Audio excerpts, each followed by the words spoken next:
Përpara 269 viteve janë rizbuluar rënojat e Pompeit, qyteti shkatruar nga vulkani në vitin 76.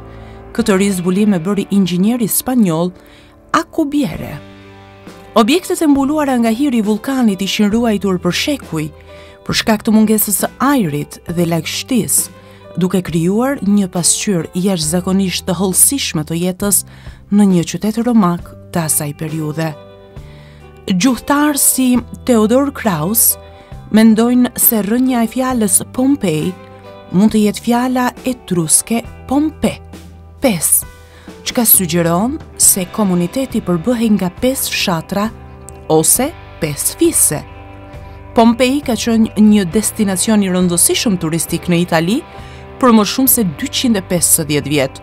Sot gëzon statusin e trashëgimisë botërore të UNESCO-s dhe vizitohet nga parafërsisht 2.5 milion njerëz çdo vit.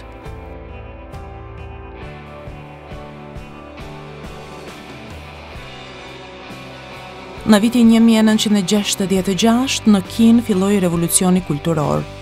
Mao Zedongi mbledh një grup radikalësh duke përfshirë gruan e tij dhe ministrin e mbrojtjes për ta ndihmuar në sulmin kundër udhëheqjes aktuale të partisë dhe për vendosjen e autoritetit të tij.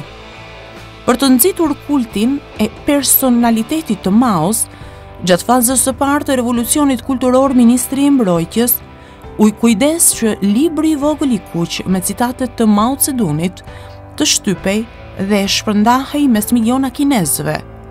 Këto libra xhepi arritën të përkthyera edhe në Shqipëri në fakt, së bashku me stemat me Mao Zedong. Rreth 1.5 milion njerëz u vranë gjatë revolucionit kulturor kinez dhe miliona të tjerëve, të cilët vuajtën burgimin, konfiskimin e pronës, torturat apo dhe pushtrimin publik.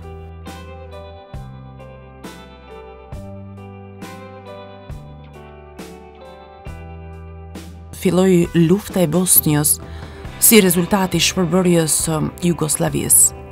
Shifrat më të fundit tregojnë se rreth 100.000 njerëz janë vrarë, 20.000 deri në 50.000 gra u përdhunuan dhe mbi 2.2 milion persona u zhvendosën, duke e bërë atë konfliktin më shkatërues në Evropë që nga fundi luftës së dytë botërore.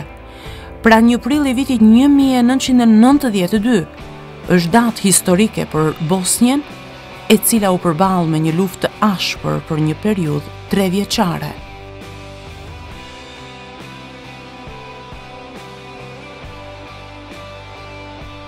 Plot 16 vite më parë, ish presidenti i Republikës Federative të Jugosllavisë, Slobodan Milošević, dorëzohet në policinë e forcave speciale për t'u gjykuar në Hag.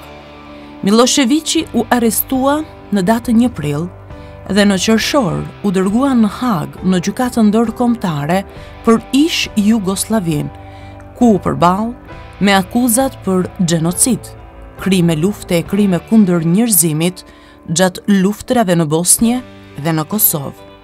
Ish presidenti i Jugosllavisë ka ndëruar jetë në moshën 64 vjeçare në burgun e Scheveningenit në Hag,